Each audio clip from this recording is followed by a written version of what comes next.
Hi, so this is Hannah from Mother Goose's Makery, and today's project we're going to do a Tonic Studios Pretty Pagoda, which is this one here.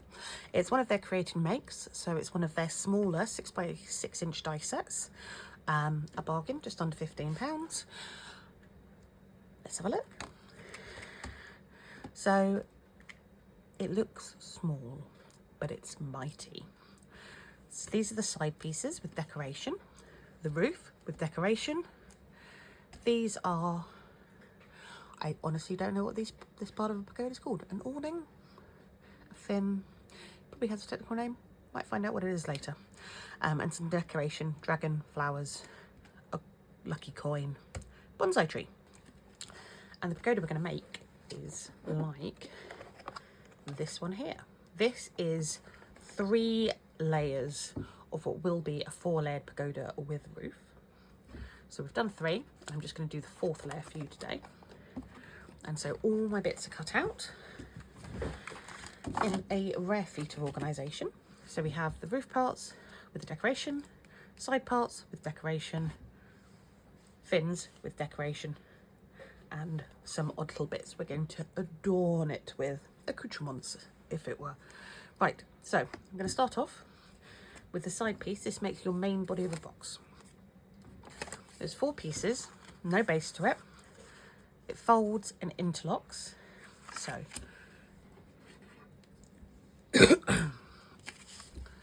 what I found the easiest way is, because you need to space the side decoration out so that it fits the fin in between it, I've been putting a thin bit of red liners tape in the middle,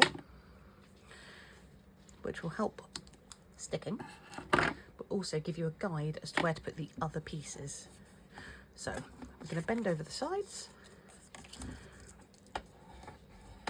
burnish with our precision glide folder.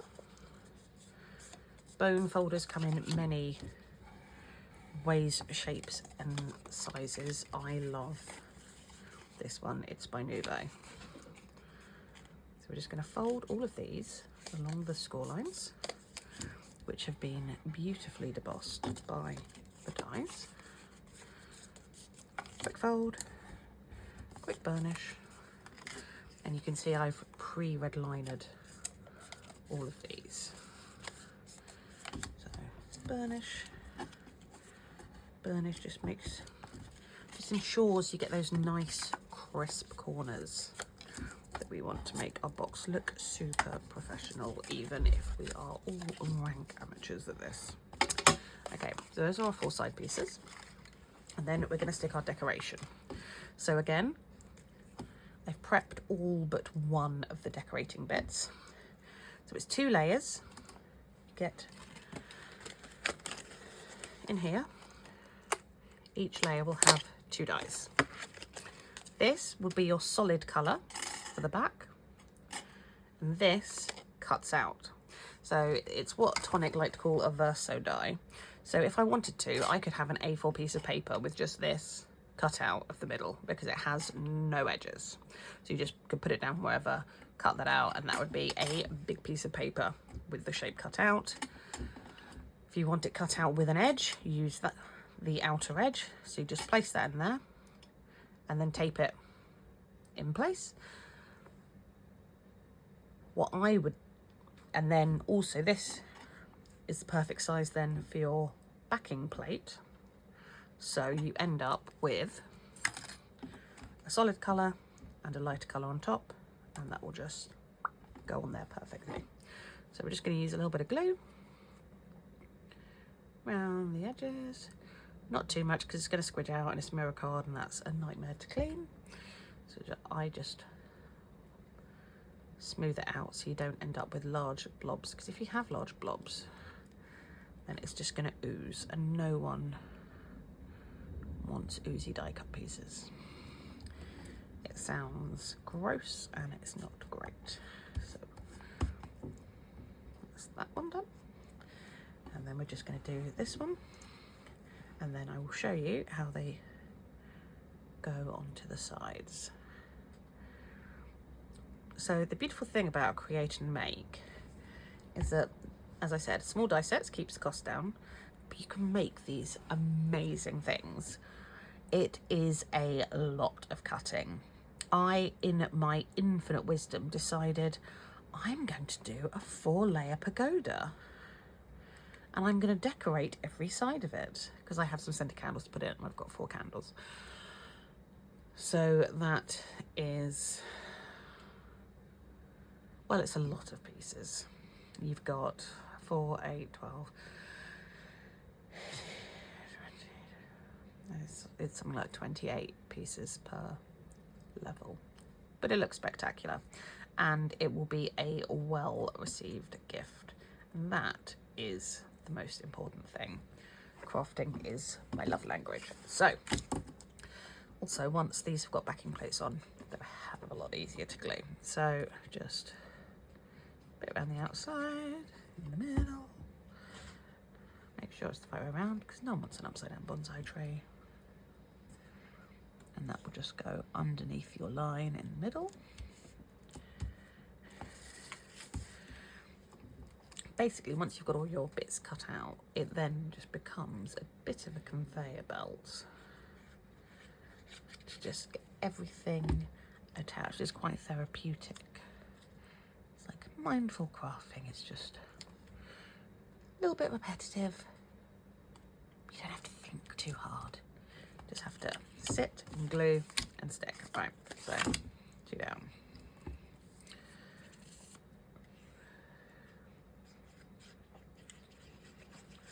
Obviously, all of these layers are identical, which is why I've saved you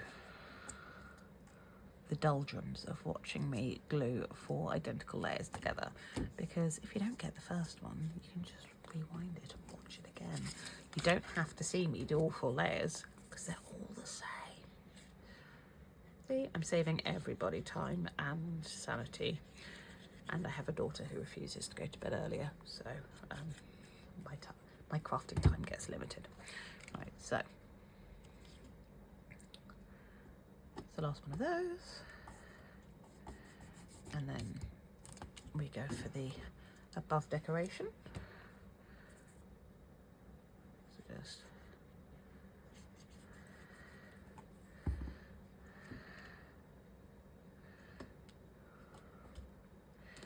it is a, see, this is what I mean about oozy good glue. Luckily that landed on the matte card because otherwise it's a nightmare. That's one.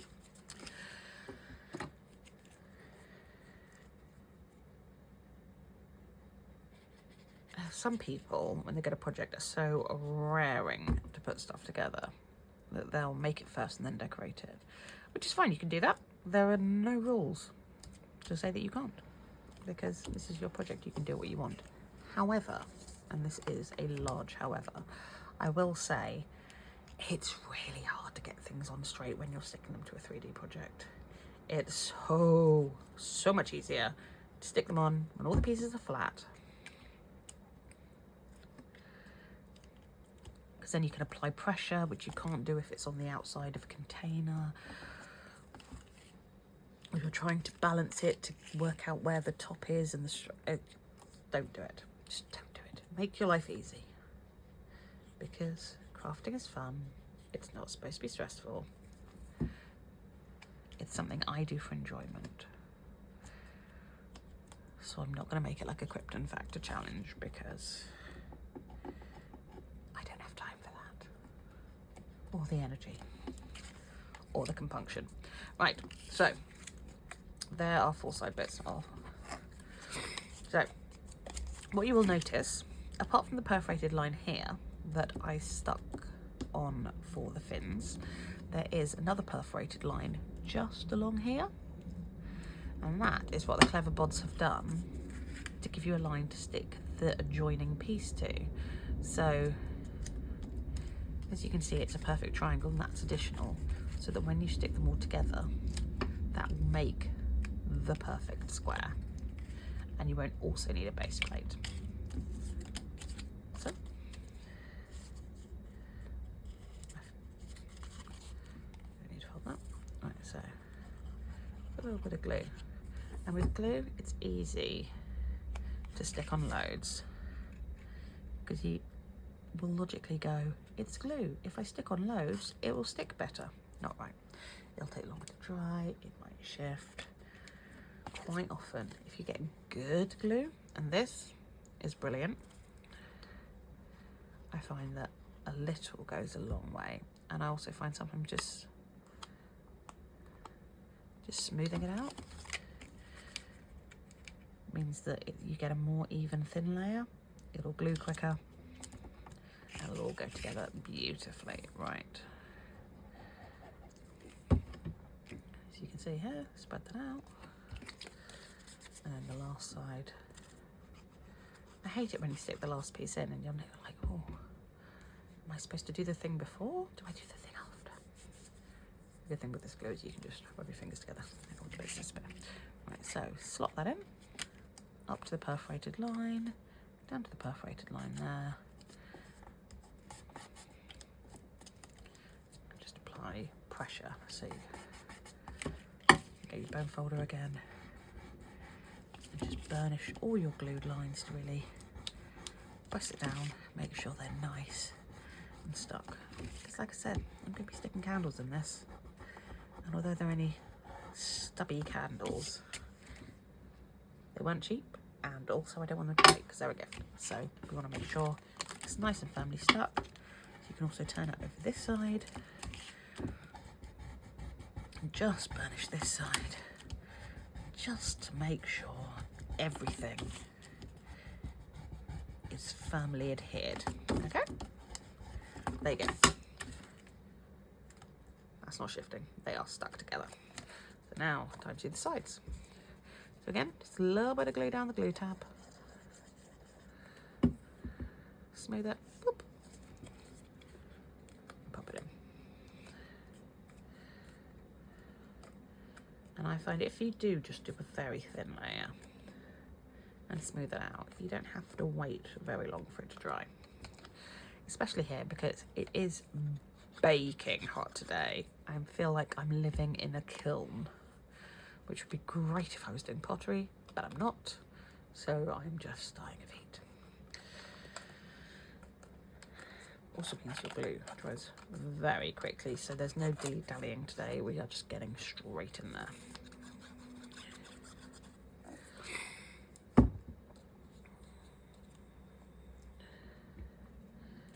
And again, this is the cheeky double. Let's put that on there.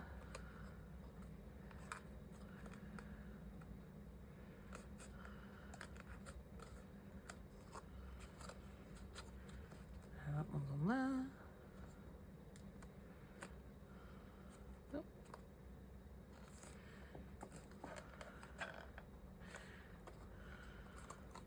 Just hold both for a second. To let that adhere, and then again you can just burnish.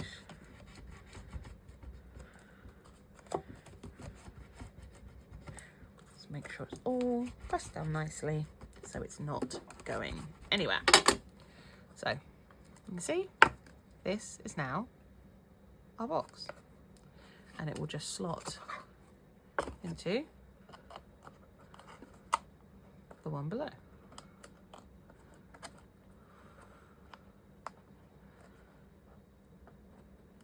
Like so. But we need fins and we need a roof, and we need to remove the dragon from my arm. Right, so fins. This is much the same as the sides are. See what I mean about mindful crafting? We're just doing the same thing over and over again. So this is the overlay, this is the under part. Stick the two together, and that is your side decoration complete.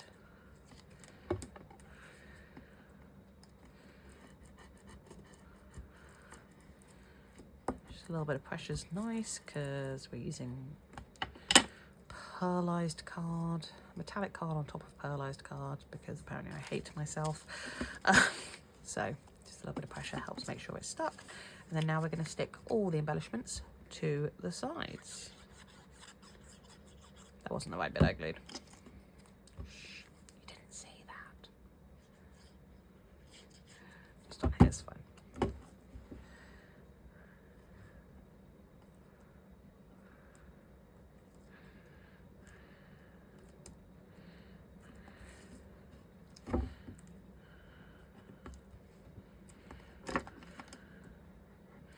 And the beautiful thing about a Teflon bone folder is it just glides. Well, I mean, it's called a precision glide folder. The clue is in the name, but it really does just glide over the top. Some bone folders catch,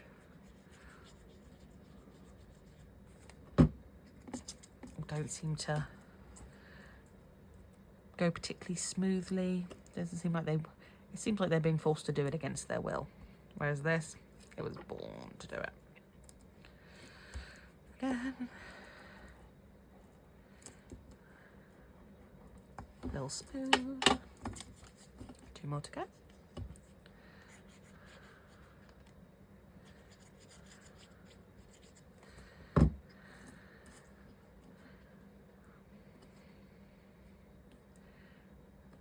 Stick it.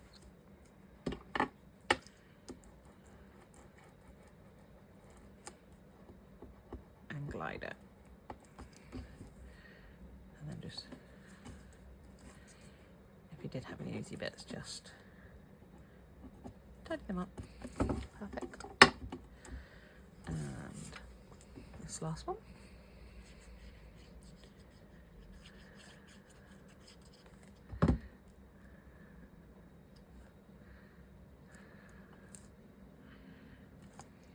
Stick it and glide it. Stick, glide and tidy. Right.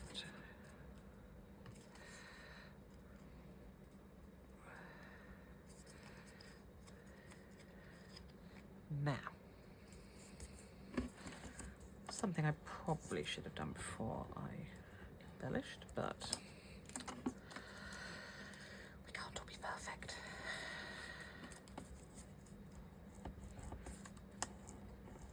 So, follow down. And this flap here is what we're going to be sticking to the red liner tape. Add a spot of glue on it as well, just to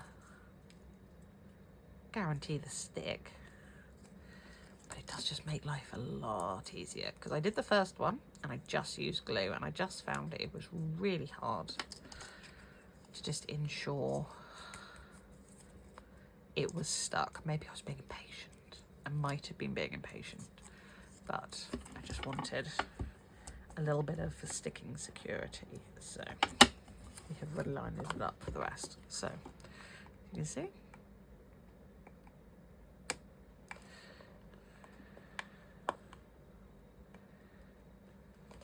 Just is under that.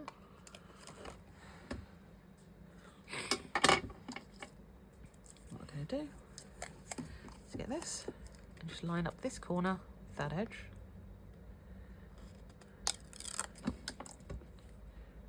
Spot of glue first, either end, bit in the middle. Right, so this corner with that edge, pop it here.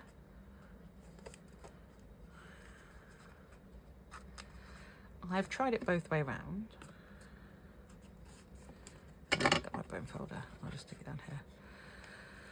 I tried sticking it when the bits were flat, because this is, like I said, about trying to decorate and burnish and stuff. However, I found with these, it was no easier.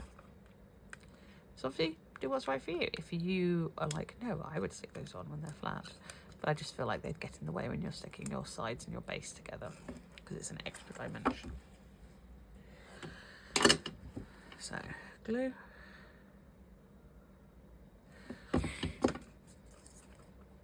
And then corner to corner in the gap. And you'll see, because the red liner tape was the right thickness, it just slots right in. 1 second. So have a look. How many mils is it? It is, must have been a 6mm red liner tape. Because obviously I can't just say the red liner tape will fit if you have a different thickness to mine. Because then it won't fit and you'll be cursing me, and I don't want to be cursed. So that's what we'll do. So we'll just make sure that's stuck down. Make sure it's in its little alley.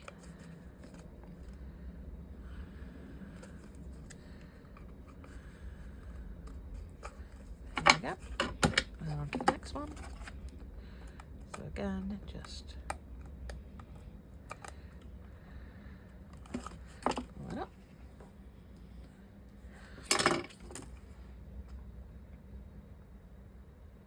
A little bit of glue, corner to corner.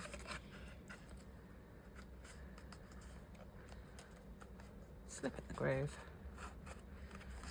Just push it down.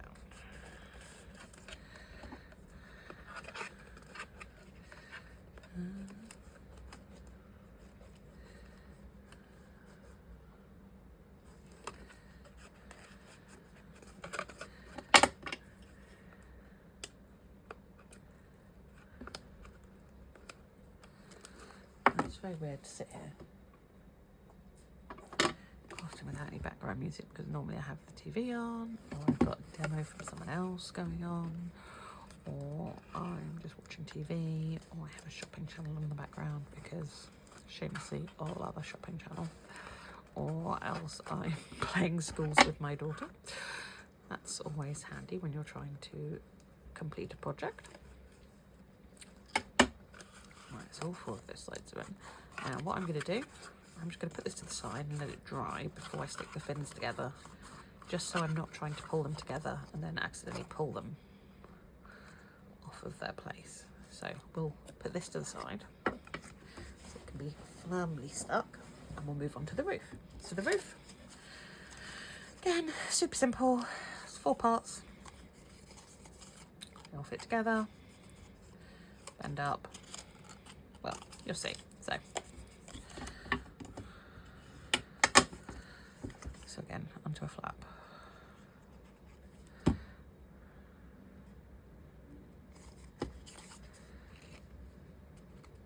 then we're going to stick this on.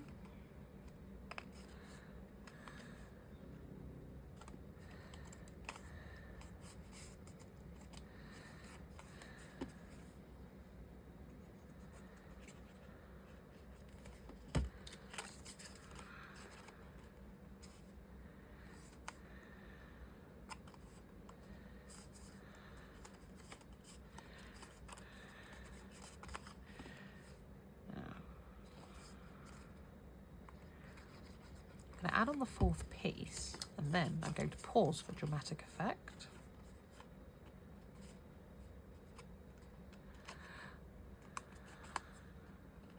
I cannot stick this together, it isn't decorated. But it's nice and easy to decorate now because it's all one piece. And then this glue can be drying whilst our decoration is going on. So, see, it's all coming together. Cheeky burnish.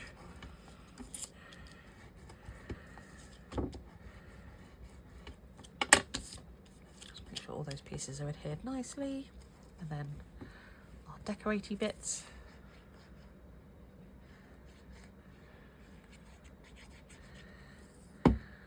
So I should be professional and say our decorative layer, but decoratey bits works for me. You know what I mean. One, second one.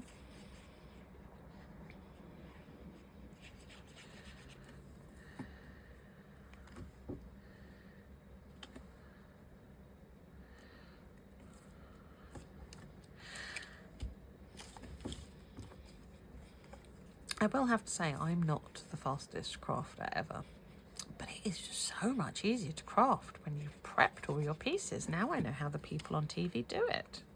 It's how they whiz through in no time at all. It's like, oh, because you've actually already done half the project. Because let's be honest, the main part of a project is normally the cutting out and the sticking base layers together. Actual construction, once all the prep work's done, it's a bit like decorating a room. I can spend easily 2 days filling in holes and sanding and trying to make sure everything's perfect, because that's just the kind of person I am. And then actual painting, half a day done.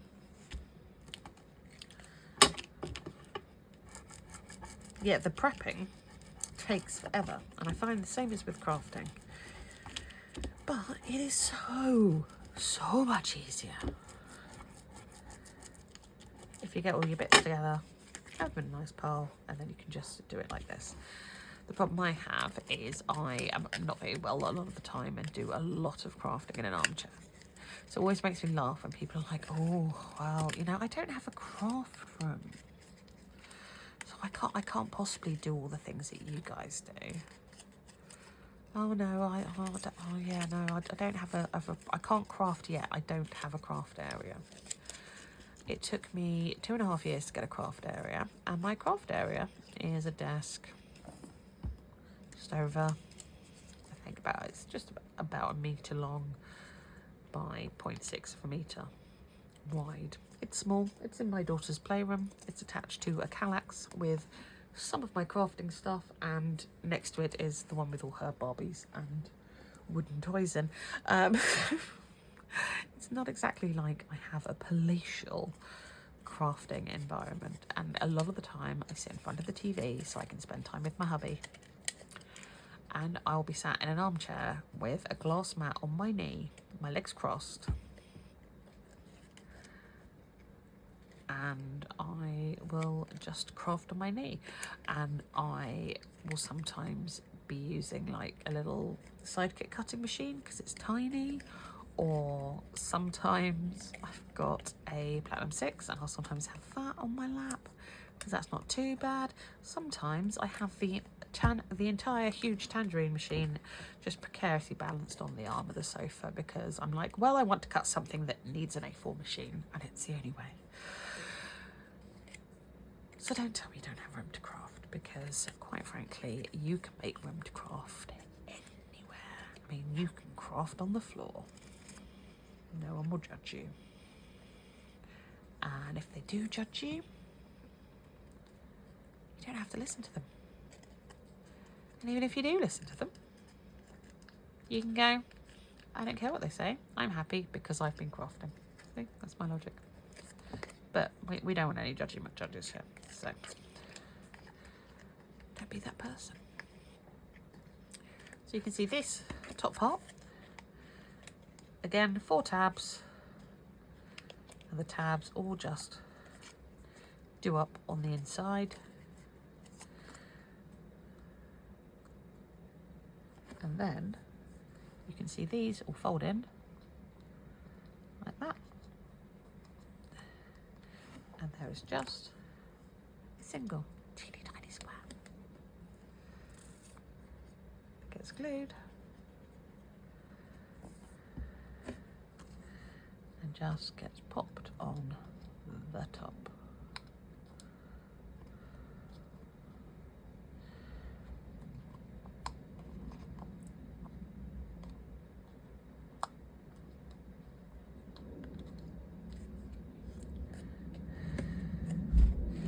At this point, it would be amazing if my daughter was here because she has teeny tiny fingers, and I could put her to work and just get her to hold it, because I don't have teeny tiny delicate fingers, and so it can be a bit of a palaver, particularly when you just want to make sure that all those flaps on the inside are securely down.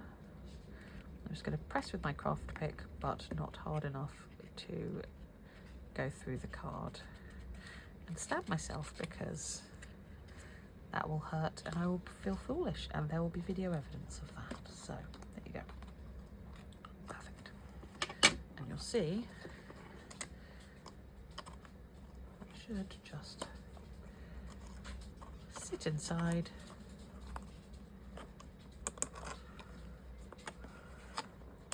our roof. So perfect. The only thing we have left to do is the fins on this layer. So the fins are attached by those 2 little tabs, and the tricky bit is this bit's curved. So I'm just going to put a bit of glue on and then wipe it away. So before, you just have a very thin layer of glue, and then we're going to hold the top tab together. And I'm just holding it underneath. And then whilst we're doing that, line it up so that the straight edge marries up with the curved edge on the crease, and it will make a slightly curved shape. Pagoda. What you can do beforehand is you can just slightly curve the pagoda fins. I really need to find out what a pagoda fin actually is called.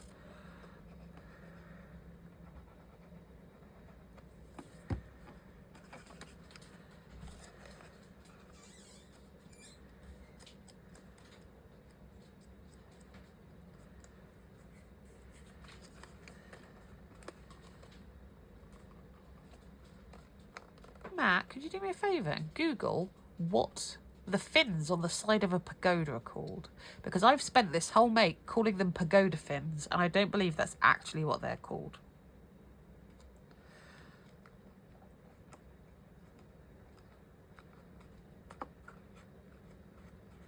So you can see you just smooth the glue away, and it's made a nice curve.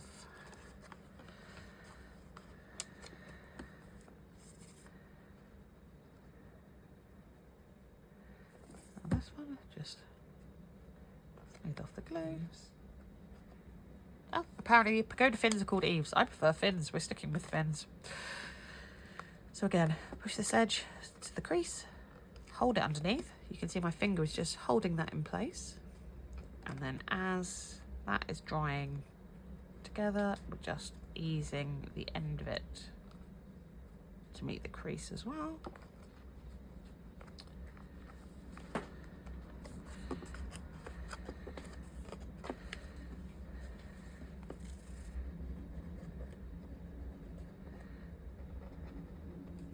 Last one, bit of glue,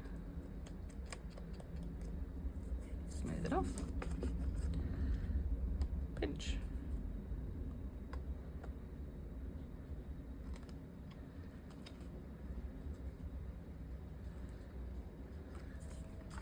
just pinch further down.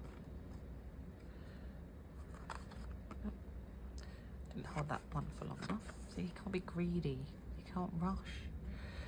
Glue's going to take as long as glue takes. So you can try and rush through your crafting all you want, but if your glue hasn't stuck, it hasn't stuck. There you go. So there is my finished pagoda level with fins and decoration. So what I'm going to do, I'm just going to get the Prezi out. Set of 4 candles. Could I have presented, they come in a presentation box. Could I have presented them in this? Yes, I could. Was I going to? No, because I am extra. And because I love crafting. So what I'm going to do,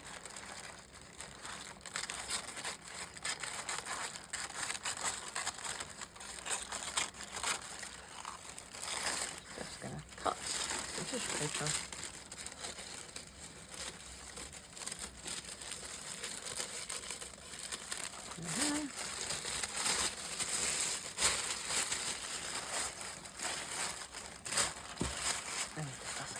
Perfect.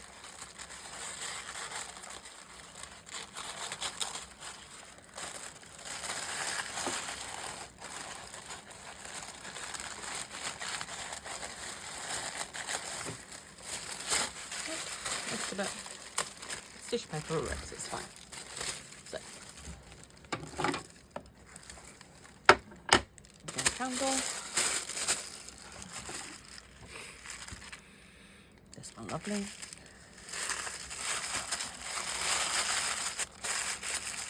There.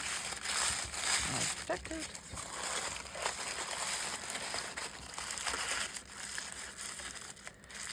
Pop it in.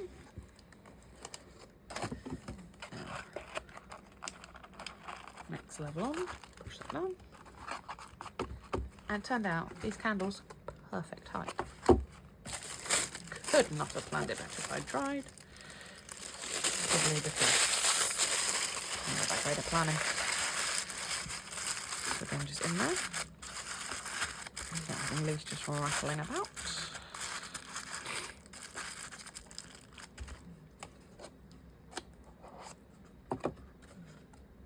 Next layer on.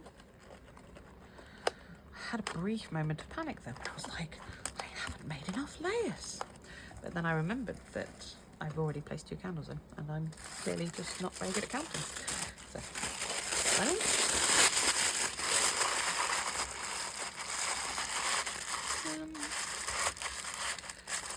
I think this would be lovely with different treats on every layer. But for me, I need something that's going to hold the candles. And I just thought this, if it works, plus I really wanted to make this, would be perfect. So that's last candle. Here we go. Go into your new iridescent home.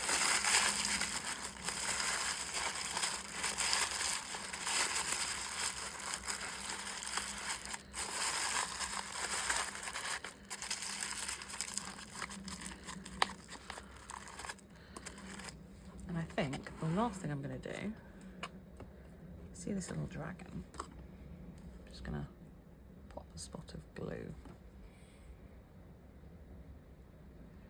on his behind.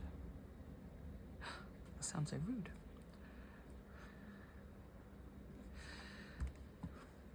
And what we're going to do, we're just going to have him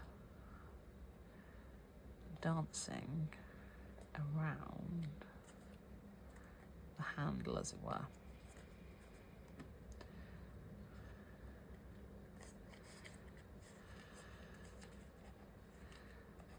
Just have a perfect little dragon on there. You see? Doesn't he look cool? Stick leg. There you go. Perfect. Pop the lid on. And we have one perfect and very pretty pagoda. Alright guys, hope you enjoyed this make, and hopefully you'll come back to see some more soon. Thanks, bye.